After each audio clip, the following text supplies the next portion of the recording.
The city never sleeps. But it's not the noise that should keep you awake.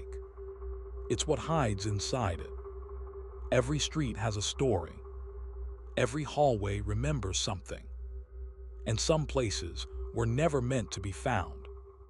This is NullxSector, where the ordinary fractures and something else leaks through. The Feed, a NullxSector original. There is a camera in the southeast corner of the Voss Industrial Building parking lot that nobody watches. Camera 14. It points at a loading dock that has not been used in 6 years, a stretch of cracked asphalt, and a wall where the parking lot light burned out sometime around last October and was never replaced. The maintenance request is still open. I know because I filed it. I filed it 3 times. Nobody cares about camera 14. I do now. My name is Dale Rourke, and I have worked the overnight shift at Voss Industrial for 11 months.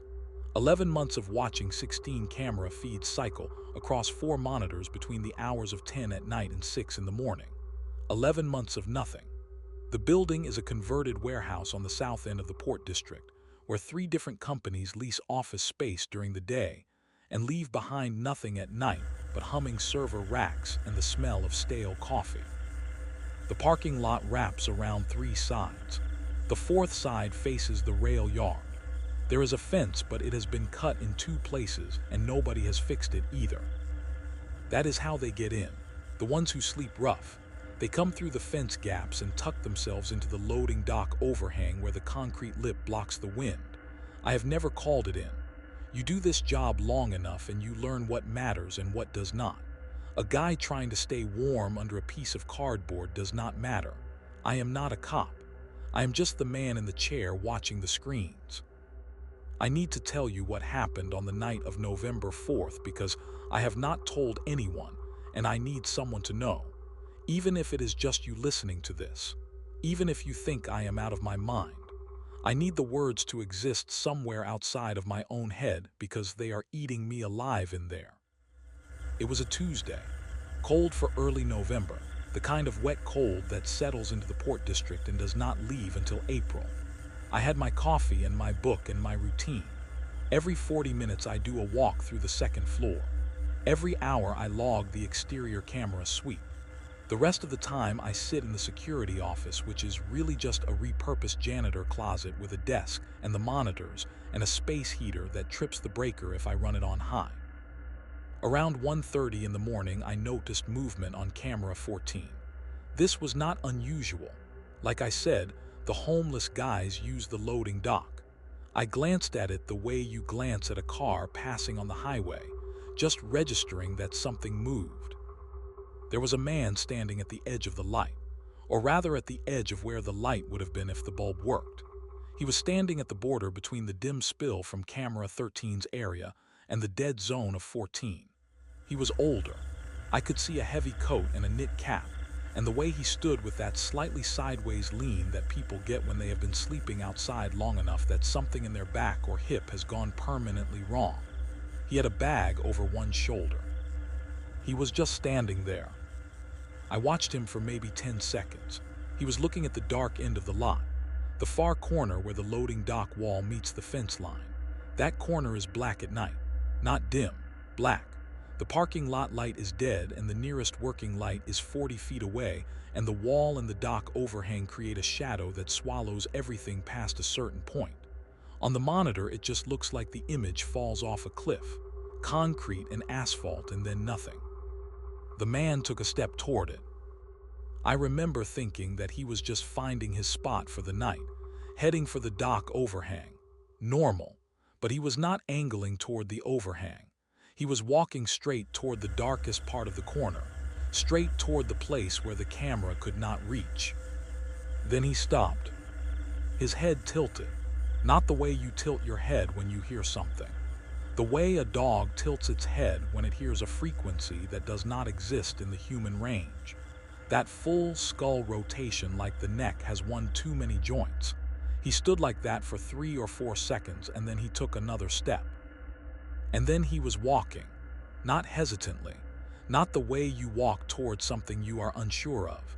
He walked the way you walk towards someone who just called your name, with purpose, with recognition, like he knew exactly what was in that shadow and he had been waiting for it to invite him. He walked into the dark and he did not come out. I sat there watching the monitor for 20 minutes. Nothing. The shadow was just a shadow again, a black rectangle in the corner of a camera feed that nobody watches. I told myself he had bedded down, that he had found a spot behind the dock where the angle was wrong for the camera and he was already asleep. I told myself that, and I believed it for almost an hour. Then I did something I had never done before on a shift. I went outside. The cold hit me as soon as I pushed through the side exit. The Port District at 2 in the morning is a dead place. No traffic, no lights in any windows, just the hum of the transformer on the building's north side and somewhere far off the low horn of a container ship in the harbor. I walked around to the southeast corner with my flashlight and my radio and the growing certainty that I was being ridiculous. The loading dock was empty. No cardboard, no sleeping bag, no bag with one strap, no man. I shone the flashlight into the corner where he had walked. Concrete wall, chain link fence, a drainage grate clogged with leaves. Nothing. Nowhere for a person to go that I could see. The fence was intact on this section. The wall was solid. The only way out of that corner was back the way you came in, and I had been watching the camera. He did not come back. I stood there with the flashlight pointed at nothing, and I felt something that I will try to describe accurately even though the words are not right. I felt observed, not watched from a distance, observed up close, like something was standing right next to me and studying my face with a patience that was not human. The air was heavier there, thicker. It pressed against my skin the way water does when you sink below the surface of a pool. Not cold exactly, just present, just wrong. I went back inside. I finished my shift. I logged the camera sweep at 3 and 4 and 5 like nothing happened. I went home and I slept for 2 hours, and then I got up and sat in my kitchen and thought about the man who walked into the shadow and did not come back. This is where I should have let it go. I know that now, and I knew it then. A man disappeared from a camera feed in the dark, and maybe there is an explanation and maybe there is not, but either way it is not my problem. I am not a cop. I am just an underpaid security guard. But my curiosity got the better of me. The security system stores 60 hours of footage on a rolling overwrite. I had time. I sat in the office the next night and I scrubbed back to 1:30 in the morning and I watched it again. The man at the edge of the light, the tilt of his head, the walk into the dark. I watched it 6 times, then 12. Then I lost count. There was something in the way he moved that I could not stop seeing. That moment when he shifted from standing still to walking. There was no transition, no hesitation. He went from stationary to moving like a switch had been flipped inside him. Like whatever was in that shadow had reached into him and turned something on. I watched his feet. They moved with this strange fluid certainty, each step landing in exactly the right place as though the path had been laid out for him in advance. I started pausing the footage frame by frame. The system records at 12 frames per second, which is not great quality, but it is enough to see detail if you are willing to sit with it. And I was willing. I went through every frame of his walk. 47 frames from the moment he started moving to the moment he crossed into the black. In frame 31, his left hand opened, not like he was reaching for something. The fingers just spread apart as if someone had taken his hand and gently pried it open. In frame 38, his head turned slightly to the right, even though his body kept moving straight ahead. And for one frame, just one, his face caught the faintest edge of ambient light and I could see his expression. He was smiling, not a grimace, not the stretched look of fear that can sometimes resemble a smile. He was smiling the way a person smiles when they see someone they love after a long absence. There was warmth in it, gratitude, and that was worse than anything else, worse than the vanishing, worse than the empty corner, because it meant that whatever was in that shadow had not dragged him, it had not tricked him. It had offered him something, and he had accepted it with the kind of joy that most people never feel in their entire lives.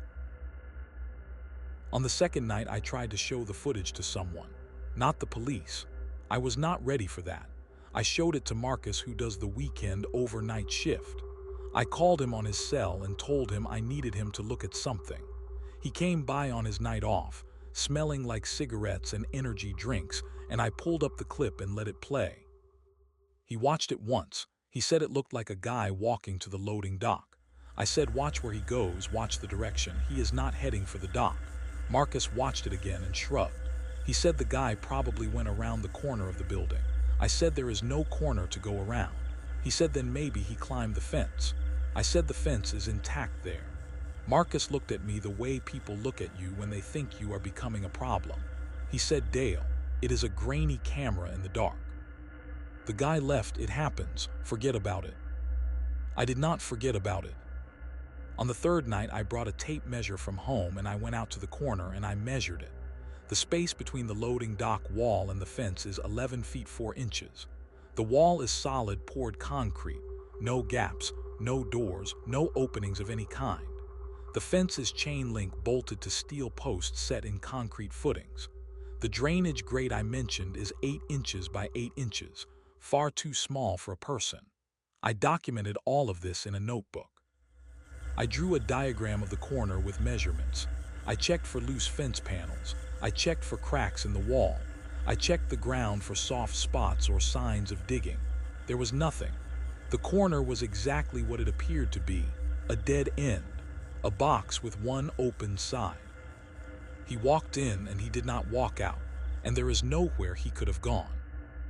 On the fourth night, I started going to the corner during my rounds, just walking out there with the flashlight and standing where he had stood, looking into the dark. I told myself I was being thorough, doing my job, but I was not doing my job.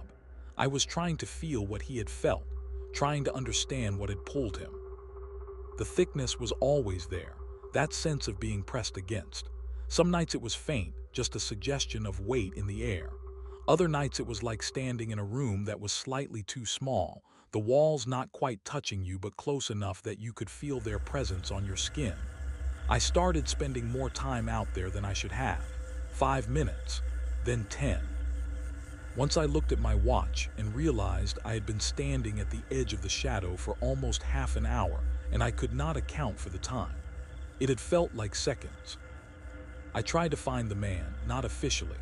I did not file a report or call anyone, but I drove through the Port District during the day and I looked for him, the heavy coat and the knit cap and the sideways lean. I checked the overpass camps on 4th Street. I drove past the shelter on Mission. I sat in my car outside the soup kitchen at St. Anselm's and watched the line for 45 minutes. Nobody matched. I told myself that there are a lot of homeless people in this city, and I had only seen him on a grainy camera for 30 seconds, and maybe I would not recognize him in daylight. But I knew what I was really doing. I was confirming that he was gone, that whatever had taken him completely.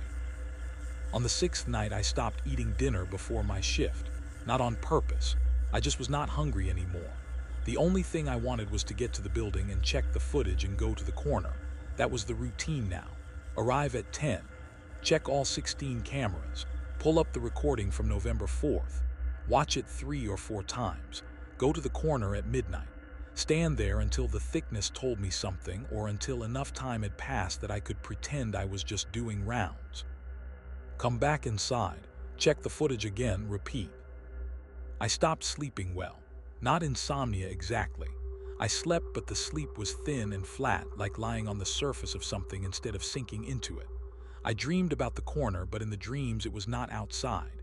It was inside a room with no doors and walls that were too close together, and in the center of the room there was a dark space that was not a shadow but a hole. Not a hole in the floor, a hole in the room itself. A place where the room stopped being a room and became something else. On the 7th night, I realized I had stopped checking the other cameras.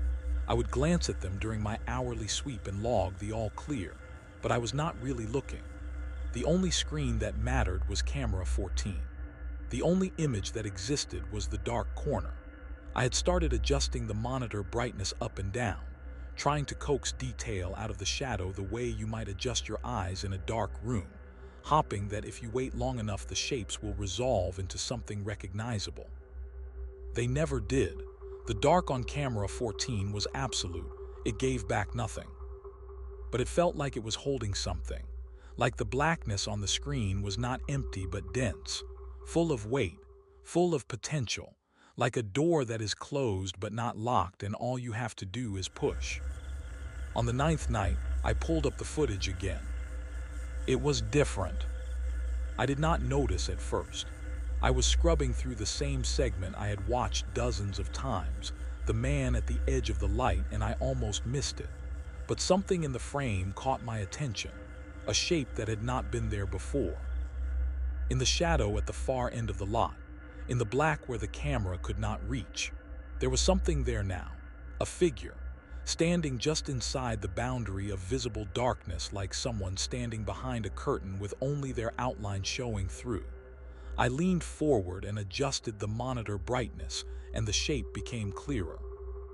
It was a person, or it had the shape of a person, tall, too tall. The proportions were close to right but not right.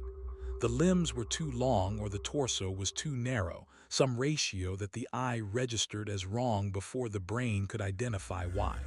It was standing with its arms at its sides and it was facing the camera. Not facing the direction of the camera, facing the camera, looking directly into the lens from 60 feet away and through the dark, and I knew with absolute irrational certainty that it was looking at me. Not at whoever might be watching. At me, Dale Rourke, the man in the chair.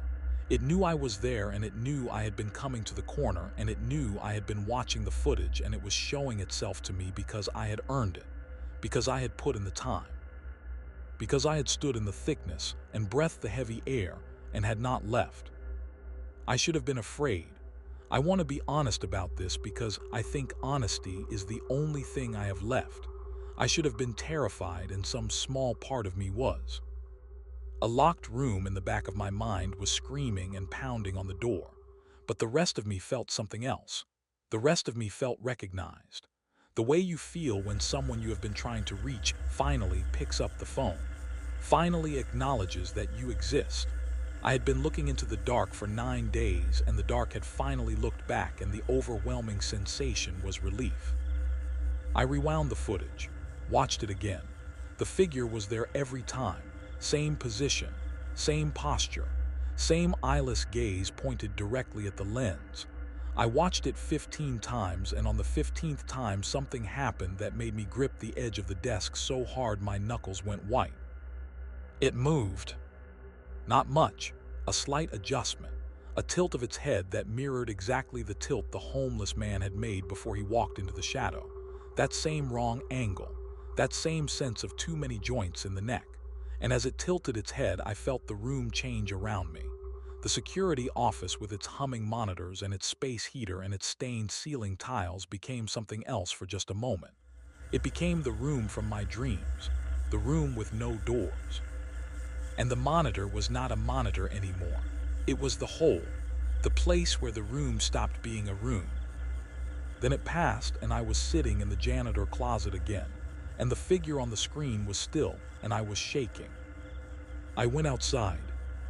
I need you to understand that I did not choose to go outside. I mean that my legs stood me up and my hand opened the door and my feet carried me down the corridor and through the side exit and across the parking lot toward the southeast corner. And at no point during any of this did I make a decision. My body was moving the way the homeless man's body had moved, with that fluid switched on certainty, each step exactly right, each step already determined. The corner was different now. The shadow was deeper or wider or more present. It did not just fill the space between the wall and the fence. It seemed to extend outward, bleeding into the light the way ink bleeds into water. Slow, patient. Hungry is the wrong word. Hungry implies need. This was not need. This was preference. It preferred to draw things in. It preferred to be chosen. And it was there, standing at the edge of the shadow the way it had been standing on the monitor. The figure, tall and wrong and perfectly still. I could see it clearly now even though there was no light. I could see it the way you see things in dreams, where the image exists in your mind independent of your eyes. It had a face, but the face was not fixed. It shifted. It rearranged. Features sliding across the surface like oil on water, assembling and disassembling in configurations that almost resembled something familiar, but never settled long enough to be identified. It was the most evil thing I have ever perceived. I want to be precise about this word because I am not a religious man and I do not use it lightly. Evil is not a word I have ever applied to anything in my life before this moment. But standing there looking at that figure, I understood the word for the first time. It was not malice. It was not cruelty. It was something older than either of those things. Something that existed before there were words for it. An intelligence that looked at living things the way you might look at a door and think about opening it.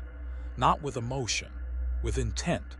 Pure alien intent that had nothing to do with anything human. And I wanted to go to it.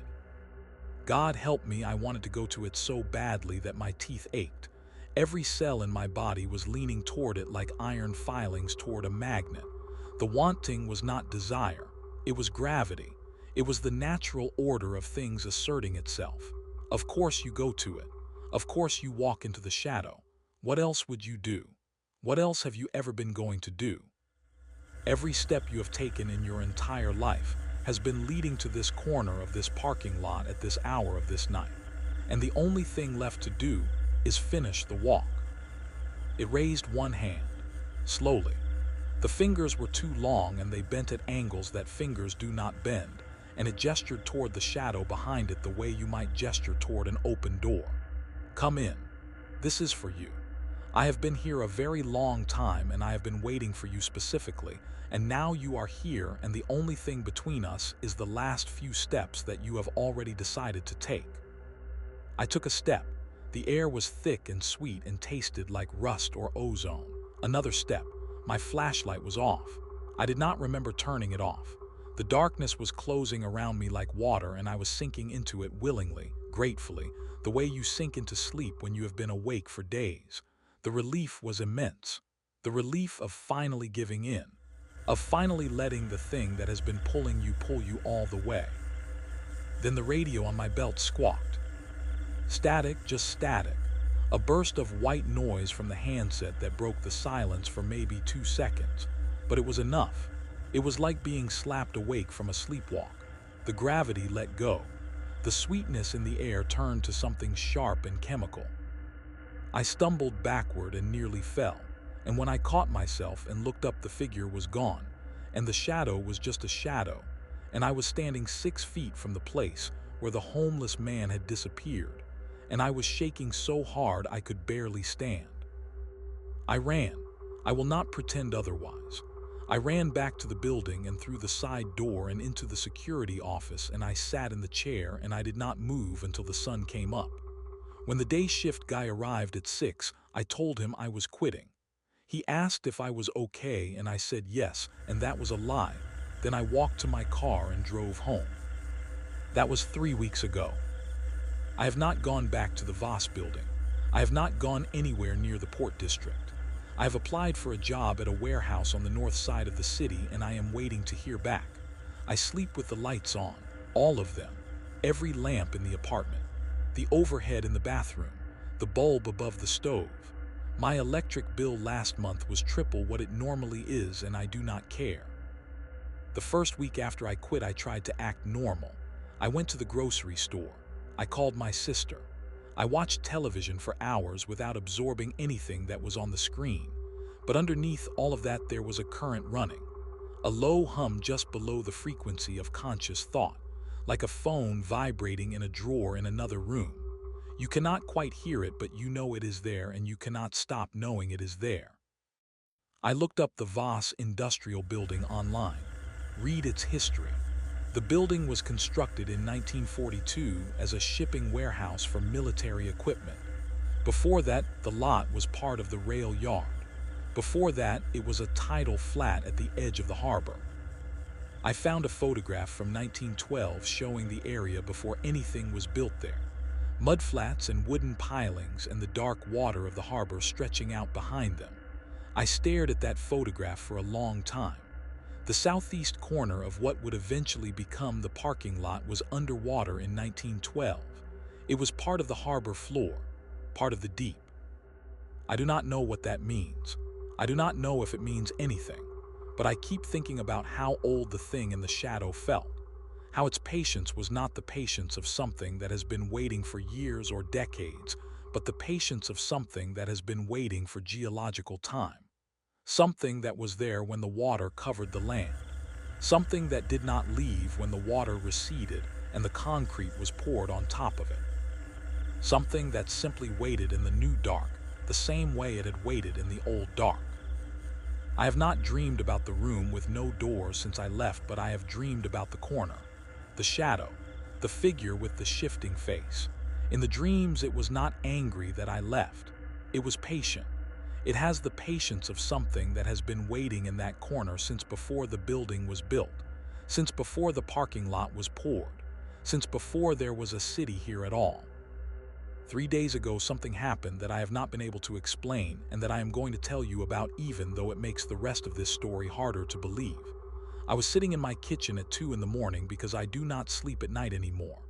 I was sitting at the table with the lights on and a cup of coffee going cold in front of me, and I felt the thickness. Not faintly, not like a suggestion. I felt it press against me the way it pressed against me in the corner. Heavy, close, intimate. The air in my kitchen became dense, and the light from the overhead fixture seemed to dim.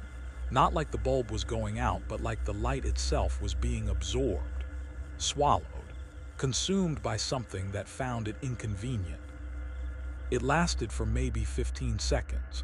Then it was gone, and the kitchen was just a kitchen again, and the coffee was still cold, and I was gripping the edge of the table so hard that my fingers ached for an hour afterward. It knows where I live, or it does not need to know where I live because it is not bound to the corner. The corner is not where it lives. The corner is where it feeds, where it waits. But the thing itself is everywhere that the light is not. Every shadow in every room in every building in the city is a corridor that leads back to it. I understand that now. The dark is not many separate darknesses. It is one darkness, one continuous space, and it is occupied. I know it is still there. I know this the way I know that my heart is beating, not because I can prove it, but because I can feel it. A faint, persistent pressure on the edge of my awareness, a thickness in the air when the lights go out. A sense of being observed from a direction that does not correspond to any compass point. It is waiting. It will always be waiting. It waited for the man with the bag and the bad hip, and it will wait for the next one. It does not need to rush. It has more time than the building, than the city, than anything that lives in the light and walks on 2 legs. You do not understand what the dark is. I did not either. I thought the dark was the absence of light, the empty space where photons do not reach. But that is not what the dark is. The dark is full. The dark is inhabited. The dark is watching you right now with a patience that makes your entire lifetime look like the flash of a struck match. And when it decides that you are ready, it will tilt its head at that impossible angle, and you will feel the pull, and you will know exactly what I mean. I am telling you this because you need to know, not because it will help, not because you can do anything about it. I am telling you because the thing in the shadow wanted me to tell you. I understand that now. It let me go because a closed mouth does not spread the word. A man who walks into the dark and vanishes is just a man who vanished. But a man who walks to the edge and comes back, a man who sits alone in his apartment with all the lights on and tells anyone who will listen about what he saw, that man is useful. That man is bait.